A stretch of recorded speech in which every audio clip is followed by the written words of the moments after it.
हमारी दयालु परमेश्वर, फिर एक बार हम प्रभु आपके नाम को ऊंचाई पर उठाते हैं। प्रभु यीशु मसीह के नाम से प्रभु हर एक लोगों के लिए प्रार्थना करते परमेश्वर। प्रभु यीशु के नाम से प्रभु आपका वचन लोगों के जीवन में जाने पाए।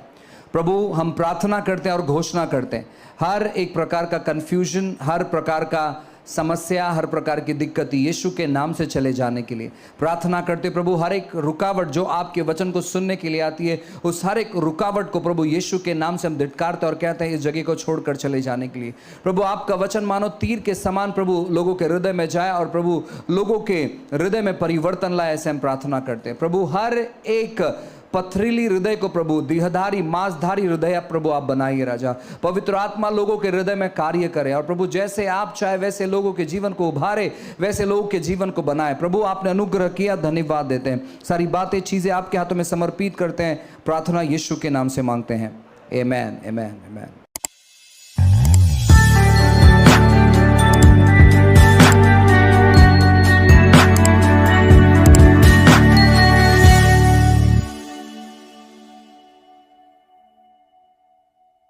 हालेलुया।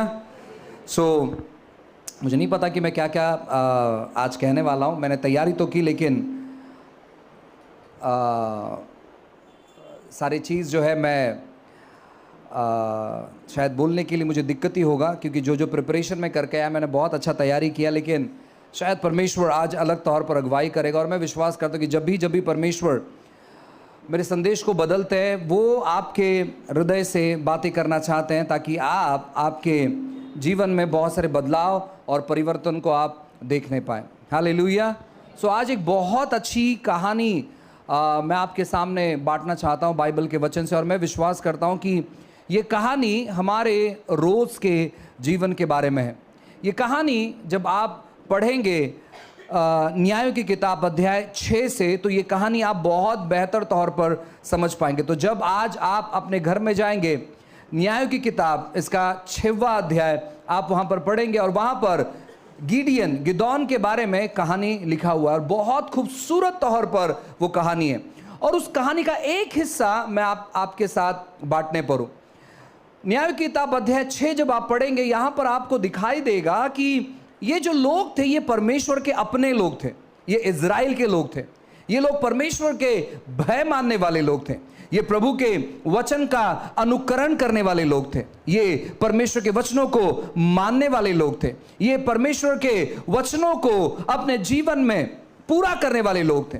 लेकिन ऐसा हो जाता है इनके परिवार में, इनके लोगों में, इनके देश में, कि सभी लोग परमेश्वर के विरोध में हो जाते हैं। सभी लोग अपना पीठ परमेश्वर की ओर मोड़ देते हैं। सभी लोग परमेश्वर के वचनों का अनुकरण करना बंद कर देते हैं। और जब कभी ऐसा होता है, तब वहां पर आप देख सकते हैं कि वहां पर एक अलग प्रकार का राजा आकर राज्य करता है। जब भी परमेश्वर के विरोध में उनके लोग हो जाते थे, वहां पर शत्रु क्या करता था? उन पर अपना कब्जा जमाने के लिए वो आ जाता था। शत्रु क्या करता था? अपनी बातों को उनके जीवन पर लाने के लिए आ जाता था। जब भी परमेश्वर के लोग परमेश्वर की बातों को नहीं मानते थे, वे शत्रु को इजाजत देते थे उनके जीवन में आकर कार्य करने के लिए। काफी बार हमारे जीवन में भी ऐसे ही होता है। हम कहते हैं कि हम प्रार्थना करने वाले लोग हैं, हम कहते हैं कि हम चर्च जाने वाले लोग हैं, हम कहते हैं कि हम अपना दान भेंट अच्छे से देने वाले लोग हैं, लेकिन क्यों हमारे जीवन में समस्याएं आती है?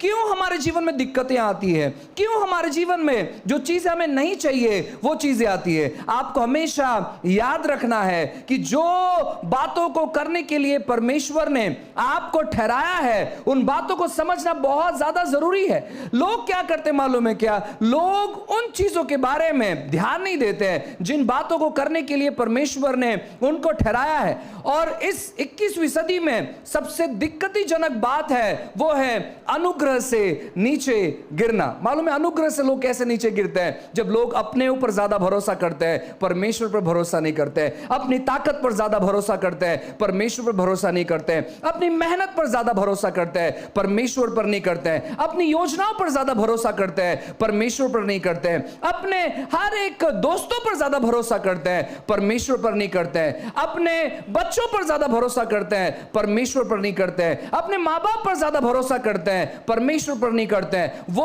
अपने जीवन में बेहतर चीजों को देखने के लिए परमेश्वर की ओर अपना पीठ मोड़ देते हैं और संसार की ओर वे ताकने लगते हैं। और वही बात है जहां पर परमेश्वर कार्य नहीं कर पाता।